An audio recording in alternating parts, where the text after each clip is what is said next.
Corvette, and I went with Teddy Lopez to pick it out, and I wanted a 454 4-speed. And Ted says, oh no, his arm was injured. He can't do a stick shift. I said, this is the last year of the 454. He's got to have lots of power. No. So he got him a damn 350. But anyway, first thing Dave said was, why didn't you get me a 4-speed? Anyway, I tried, but Ted wouldn't listen to me. But anyway, and we had money left over. That's how kids were bringing me pennies, 100 pennies, so they could have a bumper sticker, so they could help buy him a Corvette. Just like when they were building Voyager.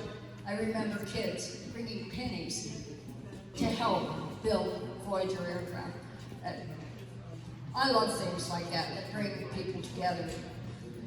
Mojave is located in Kern County, and we are so fortunate to have a supervisor who cares and supports our unincorporated town of Mojave. Please welcome Kern County 2nd District Supervisor Zack Scrivner. Hey! A quick presentation to Burt, Dick, and Mike. So come up in the front and just in front of the stage, and I'll hand Zack the microphone. And he wants to give some recognition and appreciation from Kern County.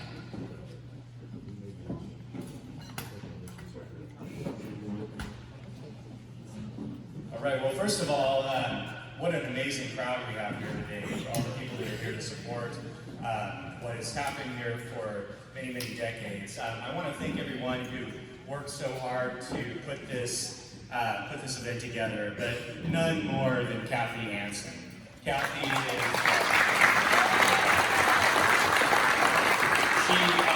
she is the biggest cheerleader that Mojave Air and Spaceport has in the county. She has dedicated so much of her time and really her life to an appreciation for aerospace and for the mission out here. I think that argument that she lost on the 4-speed was the last argument she ever lost in her life, because I've never said no to Kathy, and so whoever that fellow was, he had a lot of guts. Here in Kern County, we're so proud of what happens here at Mojave Air and Spaceport. We try to create an environment from a regulatory standpoint that allows for the mission out here, the risks that are taken, the dreams that are fulfilled. And so it's been an amazing partnership for many, many years between the county and the airport board, and first Stu Witt, who is the executive director here for a long time that I had the pleasure of working with, and Karina has continued that tradition. But none of this would have occurred if it wasn't for the 3 men that we are here to honor today. They are the pioneers. They are the ones that dreamed big, and they truly are the reason why Mojave Air and Spaceport is known not only in our county in California, but globally. And so on behalf of the constituents of the 2nd District and all of Kern County, I want to thank you gentlemen for the amazing work that you did 40 years ago and continue to do for this county and for this industry. And so congratulations on behalf of the 2nd District. I have 3 certificates of recognition for each of you. This is a small token. There's no way that we can truly recognize what it is that you've done to further this dream of commercial space flight here, but it's a small token, and I appreciate you so very much. God bless you, and God bless Kern County and Mojave Air and Spaceport. Thank you.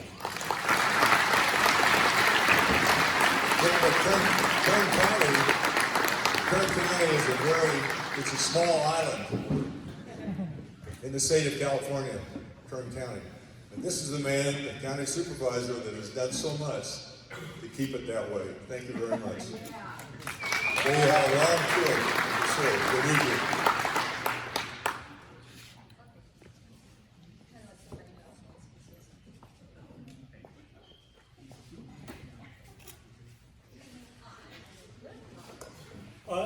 supposed to fill in a little bit of time. When I came here, to Mojave, this was a swimming pool. That was Olympic size, and they had just filled in with dirt so people didn't fall in. It was a decrepit building. It didn't look like anything would ever be done with it, and it looked like it was falling down at the time. And Stu Witt, I think, was a driver in getting this facility where it is, and it's a beautiful facility. And I just wanted to, whoever was in charge of getting that done, say thank you. I spent a lot of time in this desert and always looking for shade, and if I'd have realized how long I was going to be here, I would have done a little more to help the town of Mojave. But I'm falling on my sword and apologizing for that right now.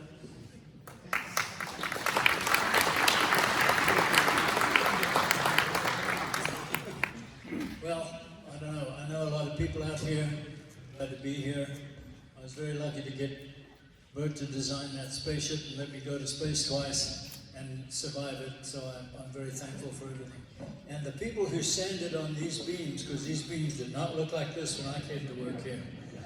And I'm in awe of them, because they must have sanded every square inch and varnished them, because they are absolutely beautiful, and those are the original beams that were in the building in '42.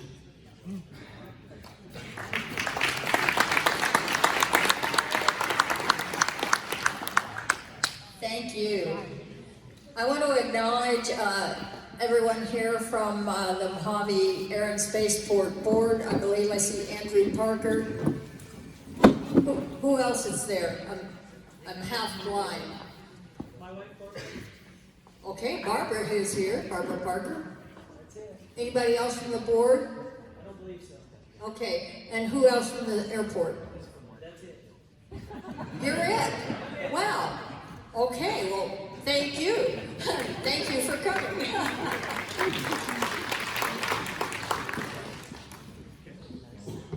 I'm not going to try to introduce these guys because everybody knows them and you know their story and you want to hear from them. So I'm going to have Burt and Dick and Mike come up here. There's chairs up here if they want to use them, or they can walk around and just come on up and start telling your story. And be sure and tell the story about how there were 2 first flights of the Long Easy.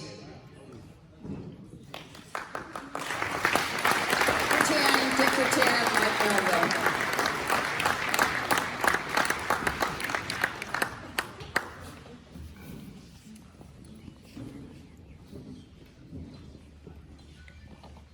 This one working?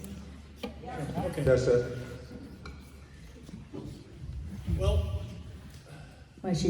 Okay. this is a very special audience for us, especially for me because I've been away for almost 9 years. But we were discussing at breakfast this morning at the Voyager restaurant what to tell this crowd, what slides to show. And I noted that this is not a typical audience. Mike and Dick and I give talks for a living, and we talk to all kinds of different audiences. But I want to ask you a couple of questions. How many here have ever seen a presentation given by Dick, Mike, or myself? Okay. We noted that same thing. You don't need to. We noted that same thing at breakfast. And we thought, well, we'll give I said, I'm not going to show any slides. These guys have seen all the pictures, except the top secret ones that'll come out in the biography. You know, the older you get, the less you give a shit about what you believe. And Mike and Dick agreed. Said, no, I don't want to show this audience slides. I'm sorry, I think my son came up from San Diego with a projector. But what we thought we'd do is something that I did sometimes with a guest, but but I did it for probably 5 or 6 years at Oshkosh. Okay? And here's how it goes. In the interest of us talking to you for this wonderful time envelope we have, and we have more time than normally they give you, we want to satisfy what your curiosities are. So this is a talk show. I won't say that with one arm tied behind my back, an open line Friday, but it is open line Saturday. We are going to begin, just begin. If it doesn't go well, we'll do something else, but it's up to you. We're going to begin by asking you, if you want, stand up, say 3 things. Your name, where you come from, and then holler out. We're not going to wait for a microphone. Holler out at the top of your lungs a question for any of us. Okay? Now, we are playing not just the role of the talk show host. We are going to play the role of the moderator who decides what calls will go through. Right? Now, if we believe that your question is something that's better for us to personally talk to you about in private, we'll just hang up on you, and we are all going to be available. First of all, we're not going to put anybody off. We are all going to be available after we're away from the microphones to answer any questions you want. But another criteria, if we judge that answering your question would bore most of the rest of the audience, we'll hang up on you and go to the next question. That way, and first of all, I've done this many years, so I know how to make it work really well.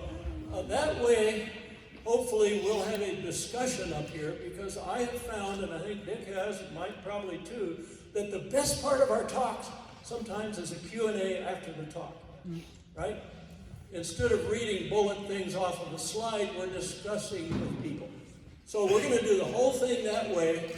If it gets boring and we run out of questions, I'm going to threaten you. We will go to a normal format. You got the rules? Okay. Has anybody been thinking about it? Wave your hand. While you're all thinking about it, my name's Dick. I flew around the world twice. Fine. Maybe we can talk a little bit about that. But I want to do 2 things real quick. And that is, I want to reintroduce a naval aviator. His name is Charlie Plum. Charlie, stand up again. And Charlie is one of those guys, a naval aviator. Now, Charlie, sorry about this. I got the microphone. Charlie and I have something in common, and we were both shot down about the same time, roughly over North Vietnam. And since I was an Air Force pilot with better training, I got to be rescued. Okay, one other person real quick, I want to stand up and introduce one of my students, one of my excellent students. His name is Dustin Briggs. Stand up, Dustin. There's 2 airplanes that are very special, and they're the very first 2 long Aces that were ever built. Mike and I built those airplanes together in a handful of weeks, and we were the first ones to fly, the home-built version. And both of those airplanes are out there, and Mike asked me to fly back to his homeland in South Africa, and I thought, wow, what a cool thing. And so I'll only do it as long as you fly all the way around the world. So Mike and I flew both of those historic airplanes around the world, and Dustin is maintained in old blue, and it really looks sharp, and thank you, Dustin. Now, one more thing really quick about Dustin. He just got married, he's a brand new father, got a really beautiful little baby, but I had something to do with that. Oh, God. Oh, God. No, real quick, insofar as he says, hey, Dick, I want you to marry us. And I says, well, I'm not a pastor or anything. So he told me that it's really easy. With 18 minutes on the internet and $35, you can become a pastor. So from now on, I want you to refer to me as Pastor Dick, Dick Rutan. Okay, now real quick on his wedding, The wedding back in Missouri, I didn't know anybody, and it's outside, it's in a nice lawn, and we're standing there, and I got, everybody's dressed up to the nines, and I noticed across the way that there's a good-looking young female that's really eyeing old Dick, and I thought, hey, maybe there's something left there. And eventually she walked right over to me, and I said, hey, ooh, this is pretty neat.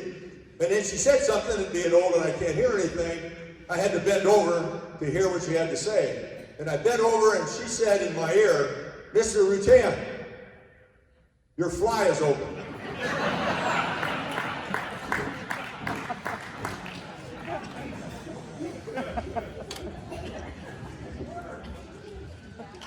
Okay, I knew I couldn't talk him out of an opener, but let me ask a question. How many out there would have asked Dick a question about Voyager or Around the World with Mike? How many would have asked that question? Okay, so maybe we'd have got it. Okay.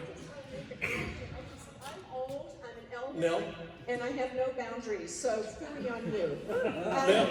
Nell, come up here. Mr. Rutan, Dick Rutan, Pasta Rutan.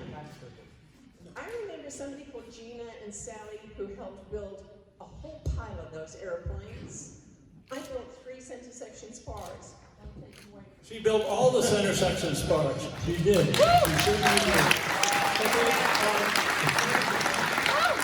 I stand corrected. This audience, Sally was a big part of building those two. this audience must hear from Dick and I's sister.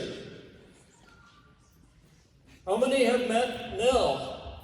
Mom used to always go to Oshkosh, and Nell rarely did. And she has a point that she wants to tell you about, a little bit of history. I asked Dick earlier if he was going to make the name of the Very Easy part of his program. And I said I would appreciate very much you giving me credit for that. And that's the truth. Burt, in college, he can correct me if I'm wrong. He designed and built an airplane that was based on Swedish Saab vegan. He made his airplane called the Very Vegan, V-A-R-I, Very Vegan. So when he came up with the plans for a home-built airplane, he said, I need a name, and I need to let people know that it's going to be really easy to fly. It's going to be really easy to build. It's going to be really easy to have a lot of fun in it. So for a couple of days at our parents' house in Whittier, California, 45 years ago maybe, when he first thought of it. So I said, Burt, you got the ferry. This can be very easy. And then we had a discussion about how this was going to be spelled. Easy, E-A-S-Y, too simplistic. Let's make it E-Z-E, the letters. Very easy. I won.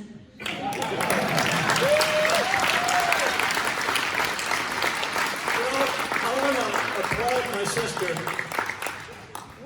my sister for one thing for sure. She's older than me, a little bit, 1 year or so.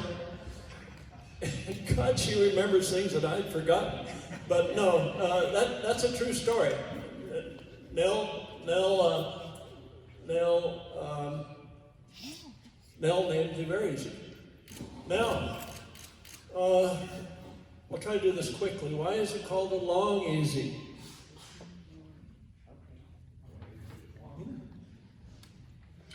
Well, first of all, we run out of used Continental engines, and people were putting Lycomings, and it'd make it very easy to sit like this, not like this, right? And also, I wanted something that would be longer range, and something that would be more docile to fly. And the Lear Corporation came out with a Longhorn Learjet.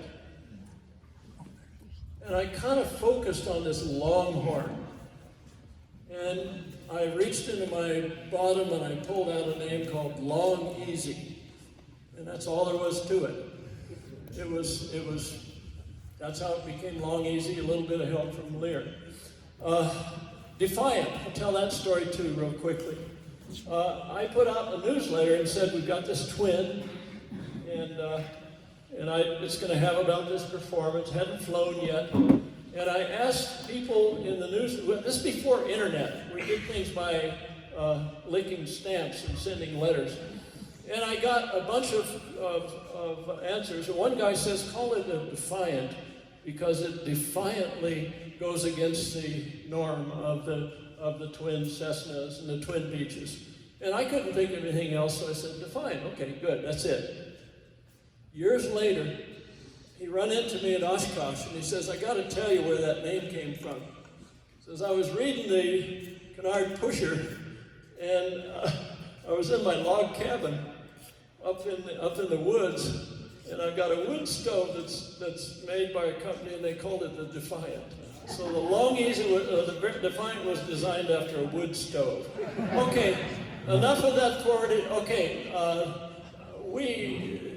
this is open line Saturday. The lines are open. And, yeah, real loud. I know that you may have designed your last airplane. I thought maybe the Skigo might have been the last one. Looking into the future with the electric market coming into reality, do you see a platform or a design concept that might best fit that electric market moving forward? I think you're talking about V2, all these things that hover that are electric, or just electric in general?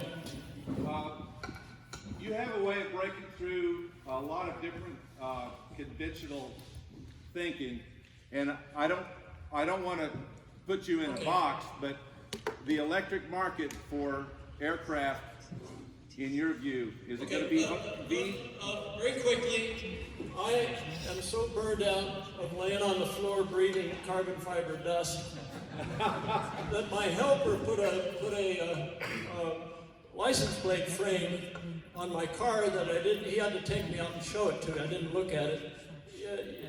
A lot of people have one, I'd rather be flying, I'd rather be fishing. My license plate frame, courtesy of Trevor Budge, says I'd rather be grinding on carbon fiber. Bottom line, that my health has not been good. I'm on the green side of the grass. I'm not as healthy as these two older guys. But I don't think I have it in me to build another airplane, but I have been doing a lot of design work, and it's pretty different from the 170 different outfits that are doing eVTOL now. And that's all I'm going to say about it. Next question.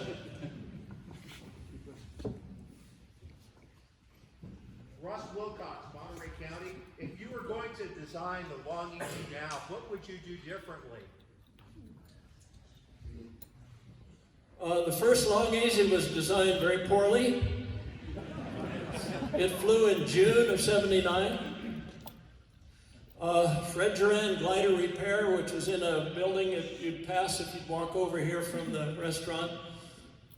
He wanted to manufacture the wings, and he made tools and made them haul. He was building a very easy wing with a plug-in spar, like a sailplane, instead of the cone fittings, like the Very Easy.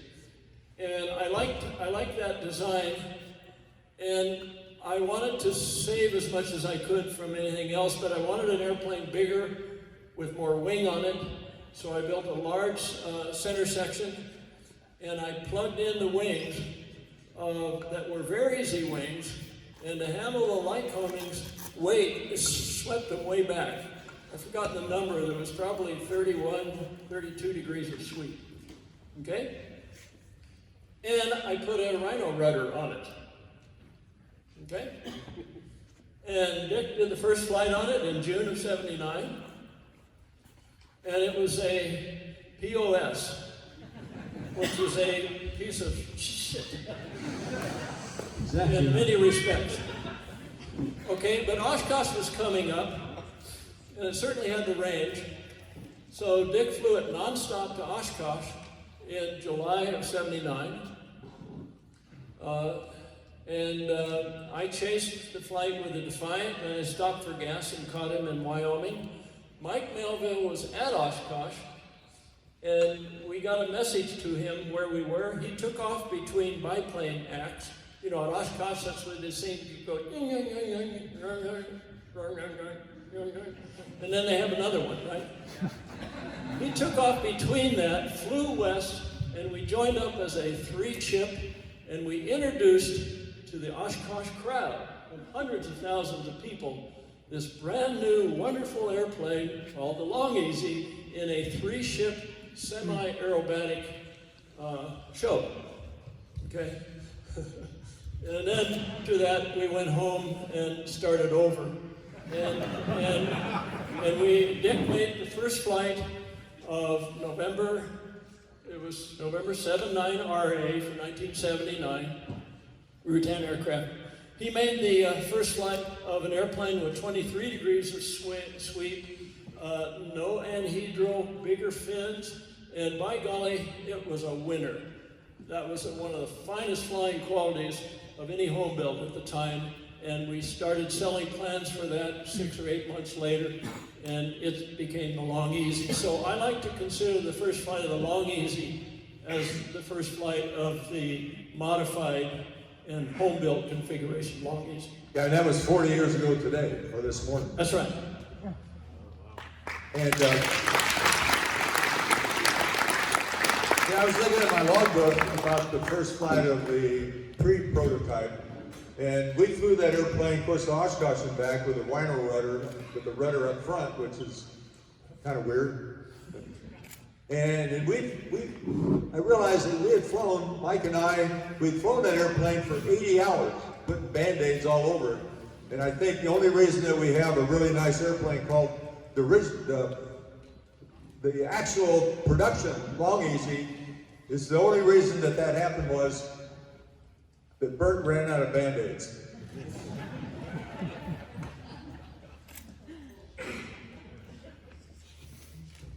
Okay, next question, right there, blue shirt, holler real loud. Kristen from Las Vegas. I have a question for Dick and for Mike. Which of Burt's designs do you like flying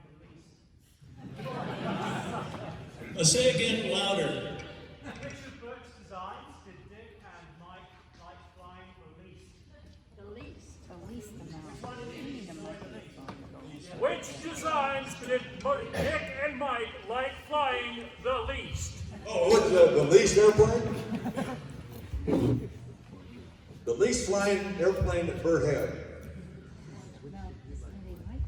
The prototype Long Easy, the early prototype Long Easy, really was a crappy airplane. Awful directional stability, horrible flying qualities, and we battled through 80 hours of trying to fix it, and finally a German guy came up with the airfoil for the wing.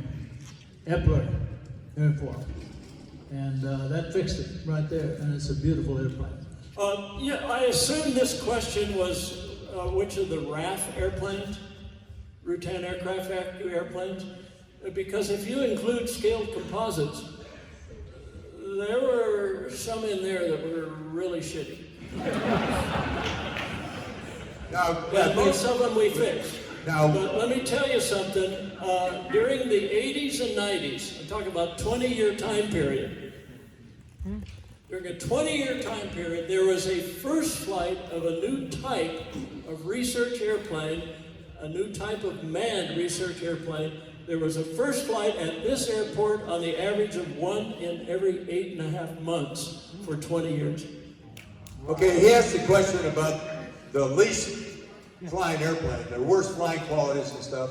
And for a while, I overlooked one airplane that had absolutely atrocious flying qualities. The Voyager. The Voyager was truly a piece of flying fecal material, handling qualities for comfort, for noise. And people ask me sometimes, hey, what's your favorite airplane? And I've had an opportunity to fly a lot of airplanes in the military and so forth. But I can't help but coming back to say my favorite airplane has to be the Voyager. Not because it was pleasurable to fly, it's for what it did. Right. Okay, now I want to also put in a plug right now for Dick's book. Dick is in the process of getting published a book called The Next 5 Minutes. What he fears might happen in the next 5 minutes. Dick is older than me, and I'm forgetting a lot of things, so I'm assuming that he forgets a lot of things. But one thing that he forgot is when he flew the Voyager on its first flight, when it's at lightweight, he came back with glowing comments about how well it flew. That's true. Now, he doesn't say that in his book, but I understand, first of all, he beats me up pretty bad on the book, but I understand that. And when I put out my book, I'm going to say right up front that my book is what I remember my career. I'm doing a hell of a lot of research. In fact, I've got 60 hours of audio recording of old friends so they can tell me things that I forgot. I'm doing my best to just a minute, Nick, I'm almost done. I agree with, and you might have a debate with them, and maybe 62% of the people would agree with the other side. But it doesn't matter. What you're reading is, in your head, what your career was. And I applaud Dick for doing that, even though he beats the crap out of me some. Now, Burt and I, the forward of the book, basically says the same thing.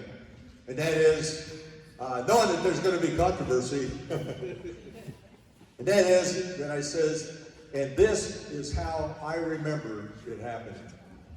And like Chuck Yeager says, when people didn't agree with his book, they said, F you, write your own book. But anyway, the book should be out, and it's at the printers now, and it's almost here. It's called The Next 5 Minutes. But I want to recognize somebody. My name is there on the author, but there's two people in this audience that really made it happen and turned it into a readable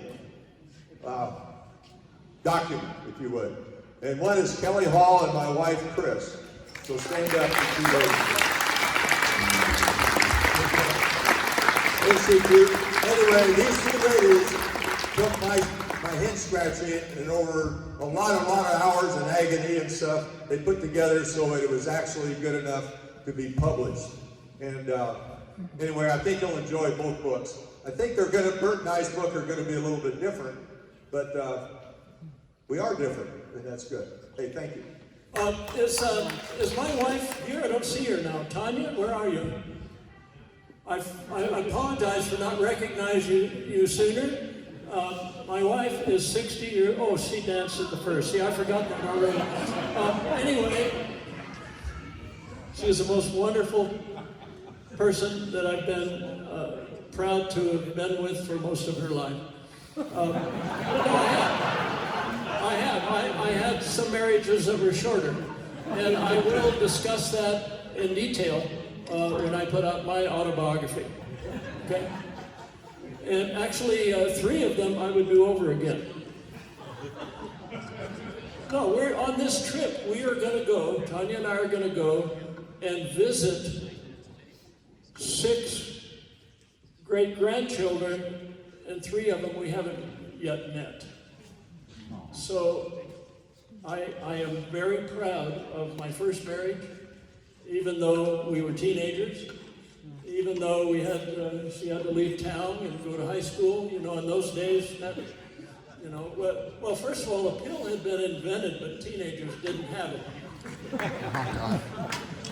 But at any rate, my son Jeff is here, and my daughter. I'll visit her on the trip.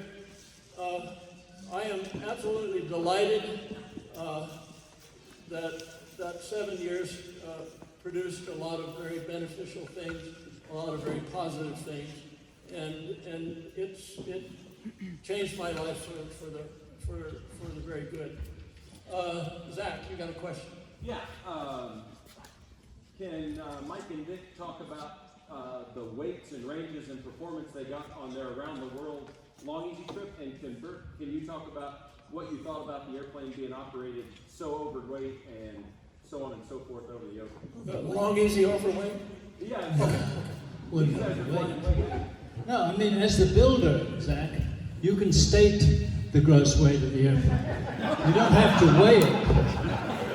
Right? So that's what Dick and I did. We just said it was a 3,000-pound airplane. We put 155 gallons of gas in it, and it was a 3,000-pound airplane. Anyway, I would like to introduce my wife, Sally. Sally and I ran away. We ran away when we were teenagers. Sally was 17, I was 19. We ran away to Gretna Green in Scotland, north side of England. And we thought we would run over there. You know, I had a job in a building trade in London. I told them I'd be back on Monday. I got on my motorbike with my wife and we drove 400 miles to Gretna Green and found out that you had to stay there for 21 days to establish residency as a Scot. And so 21 days later, we were married, came back and had no job. Anyway, we celebrated our 58th wedding anniversary just the other day. Thank you, Sarah.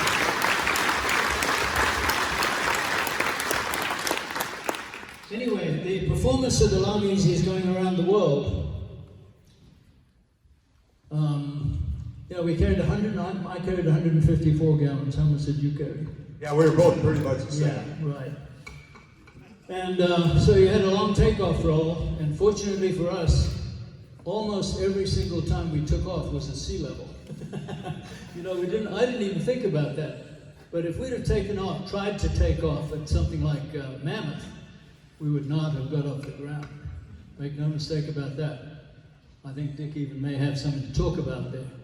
But we took off at sea level, I think, every single time except once as we went around the world. Because most of the time we landed at little islands on an airport that was right by the beach and didn't even give it a second thought until after the trip. When Dick went to Mammoth one day and found out that you couldn't carry that much fuel in 2 people if you were at Mammoth. So we were pretty lucky. From that respect, we didn't think about it, but we didn't have any problems. It was like an 8,000-foot takeoff roll, but other than that, it was the airplanes did well. We leaned them out, ran on 6.3 gallons an hour, and we weren't going real fast, but we went 38,000 miles all over the world. We zigzagged all around the world. We didn't just 38,000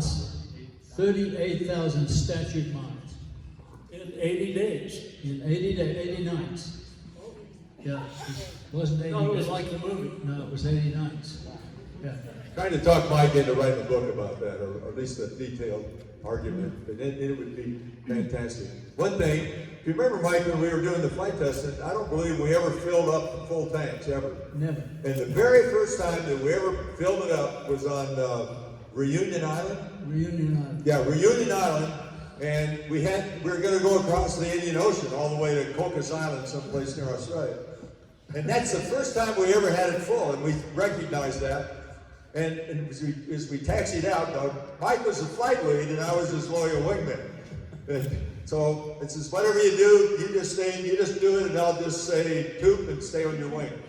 But I'll never forget that morning, because as we pulled on the end of the runway to take off, we had never ever been this heavy before. And the funny thing was, I didn't notice it at the time, but the runway would turn and it would kind of disappear off the end. So about halfway through the takeoff roll, Mike disappeared. So I'm standing there thinking, you know, if he doesn't make it, there's no damn way I'm going to try it, because we're both about the same. And then finally, after a long, long time, he finally reappeared out over the ocean. That was an 8,000-foot roll until I got up enough speed to get going. And lifted off, and I just lifted it off 10 feet and kept flying level for a long, long time till I saw some airspeed. And that was poor planning, wasn't it? Well, but one of the real interesting things to me was, in the Voyager we had radar and I could see all the weather, but we did not have radar, and we're going to go from South America, Recife, South America, to the Ivory Coast. That short way across the Atlantic Ocean from South America to Africa. 2,200 nautical miles. That's right, it's a long darn ways. But the thing is, with no radar, and because of customs, then it's another story, that we could only fly our long-range flights, they had to be at night. And we took off, and it was dark as the inside of a cow. We're right at the equator, and we could not see some of the most vicious weather. Thank goodness, because if we'd have saw that, we'd have never even tried it. But not knowing that, so Mike was flying in the lead, and I'm kind of high, looking down on him, and we can't see anything. And the next thing I hear, Mike's lights disappear. Boom, they're gone. And then I hear Mike give me a strangest muffled tone, semi-panic or something. And about that time, all hell broke loose to me, and it was rain and shower and the worst turbulence I could even imagine. And then finally we're sitting there, and I call him, and I says, call when you're out, and we're talking back and forth, and pretty soon he says, okay, we're out. And then all of a sudden, boom, then I could see him again. And I thought, we had to endure that the whole damn night, all the way to the Ivory Coast in Africa. Right. Thunderstorms too. I mean, there was big thunderstorms, and we couldn't see them because it was so dark, and there was no moon. So that was pretty terrifying. We learned a bit from that, though. What I learned was about South Africa. It's an absolutely gorgeous place. And Mike toured me all around where he went to school, and got to see Mike's homeland. So Mike is He's an African American. well, I wasn't going to say that, but I'll say that. Mike is an actual African American. Now we got a contract with NASA, and we qualified to get it because we had African American employees. You know, I want to tell a story about Mike and Dick's round the world flight that I don't think they've ever heard.